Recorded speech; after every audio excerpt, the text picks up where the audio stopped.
Narito na naman tayo para sa isang napaka-sweet at nakakakilig na love story nila Kalingap Edu at Ate Viancy. Ulat mo ay aking makilala at kung ano ako'y tanggap. Para sa pagpapatuloy ng ating love story ay ngayon binisita ni Kalingap Edu si Ate Viancy at na-tsempohan niya na parang naglilinis-linis si Ate Viancy at napansin niya na ang lahat ng mga binibigay ng kanilang mga fans ay nakadisplay ng maayos at malinis. Dito napatunayan ni Kalingap Edu na talagang iniingatan ni Ate Viancy at hindi niya iniitsapwera ang mga binibigay sa kanya ng kanyang mga sponsors at fans, gaano man ito kasimple o kaliit. Kaya naman sobrang humanga si Kalingap Edu kay Ate Viancy at ito na nga ang mga nangyari sa pagbisita niya.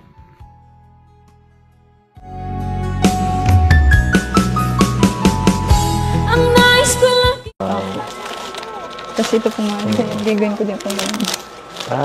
Oo nga, no? Ganda. Naipon mo yung mga bigay-bigay natin dati sa nung dating mansari. Opo, yung mga lagayan. Yung iba po nabulok. Grabe, pinagpapahalagan mo talaga natin binibigay namin sa'yo, no? Ako ba, pinagpapahalagan mo? Naman po. Ako na po kayo ba? Sige na po. Ako na po. Nakahawakan mo ako, ha? Nakakarami ka na. Kakaroon. Nakakarami ka. Ayan, no? Sobrang bago natin buksan. Kwentuhan lang tayo. Ayos po dito, eh. Grabe, init, no? Init.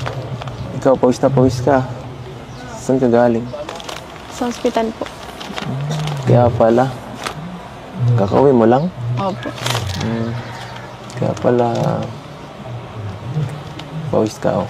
Gusto mo? Gusto mo ako na lang? Ako na po. Ha? Ako na. Ay, nako. Trabaho ko yan, eh. Dapat masanay ka. Saka pala, kumusta si mama mo? Okay naman po yung yung panganak po niya. Okay naman? Karaon. Kung ano ako'y tanggap mo na, hindi ka rin nag-alilangan pa. Napaka-sweet naman ni Kalingap Edu dahil kita niya na medyo pagod na nga si Ate Viancy kaya gusto niya talaga ito na parang punasan at alagaan. Ngunit syempre dahil medyo nahihiya pa si Ate Viancy ay siya na lamang nagpunas ng kanyang mga pawis. Karaos na po. Nakaraos. Nabalik ka pa dun. Opo. Dapat sinabihan mo ako. You know? Para nasamahan man lang kita kahit pagdala ng gamit. Wala po na. Mabala pa po kayo. Abala? Kailan ka ba naging abala? Hindi ka abala. Kahit kailan. Gusto ko nga yun, eh. Gusto ko yun. Gusto ko inaabala mo. Para palagi kitang makasama at makausap. Yun na lang po pag-scout niyo po yung Alin? Masaya na po ako dun.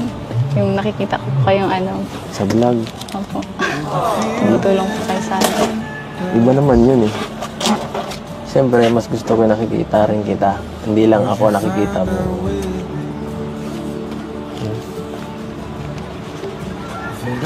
Papunta ka pa din bukas. Mamaya po. Ay, mamaya. Mabalik din po ako mamaya. May gamit ka.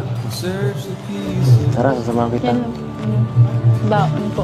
Baon? Pagkain po nila mama. Bait mo talaga. Bakit? Bakit? Sira na yun. Yan. Naman ang bawat panaginip ko, ikaw lang ang tinitipon. Grabe nga ngayon ang pagod ni Ate Viancy dahil pabalik-balik na siya sa ospital gawa ng kanyang mama dahil kakapanganak lamang nito sa kanyang kapatid. Kaya medyo natutuwa din naman talaga ang lahat sa kanilang nabalitaan. Galing sa Spans. Yan. Happy 4th monthsary. Happy 4th monthsary po.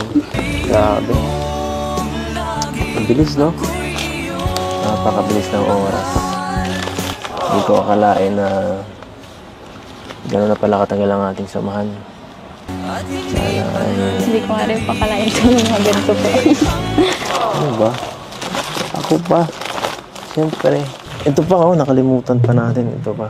Thank you po sa lahat ng nagbigay. Ang dami ng cake. Thank you rin kala Red Saint, Dr. Lab at Sir Olives at binigyan tayo ng ano. Dr. Lab. Sa mga sponsor nila, thank you po. Red Saint, Nagabala Sir sila. Olives.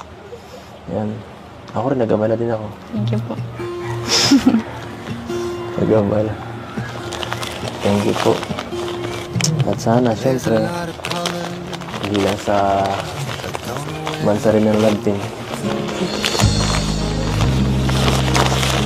Ano po yun? Hindi na yun. May papawisan ka na naman. Okay. Nanginit ka ba? Hindi naman po. Nanginit ba dito? Pag nandito ako, may init dito.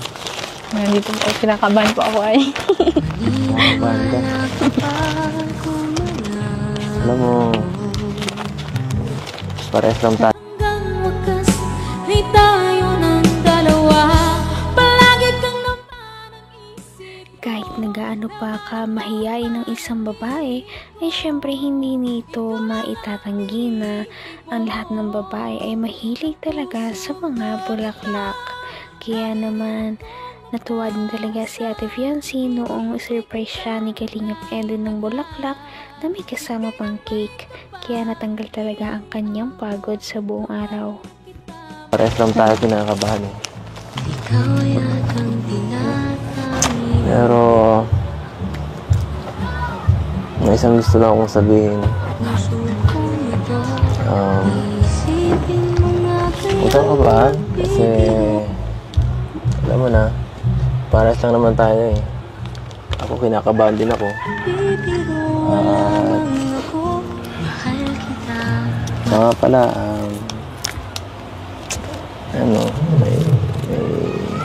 paano ba to? Sasabihin ako sa'yo. Ano po yan?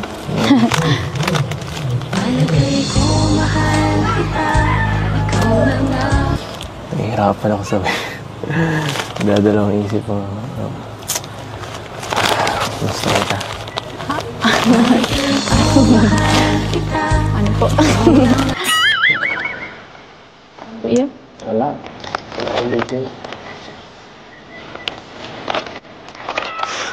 Basta nasabi ko na kung gusto kong sabihin. Kung di mo narinig, wala ka lang. Binibingihan ka lang. So ano to? Ano po yun? Pahirapan mo ako eh. Hindi ko po na rin. Hindi ko maranasin ako. Bahala ka sa ganda lang pag birthday mo na lang. Nagtrending talaga ang LC Love Team dahil dito. Dahil sa pagsasabi ni Kalingap Edu na gusto niya na si Ate Fiancee. Halata kay Kalingap Edu na talagang hiya siya.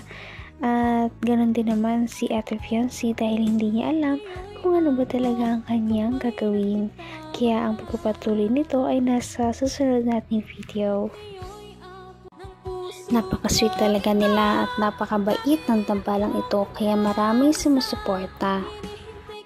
Kaya naman sana ipatuloy natin silang suportahan at mahalin si Fiancee, si Kalingap Edu at ang Kalingap Team. Yun lamang at maraming salamat sa panonood. Abangan natin kung magkakatuluyan ba talaga si Kalingap Edu at Fiancee.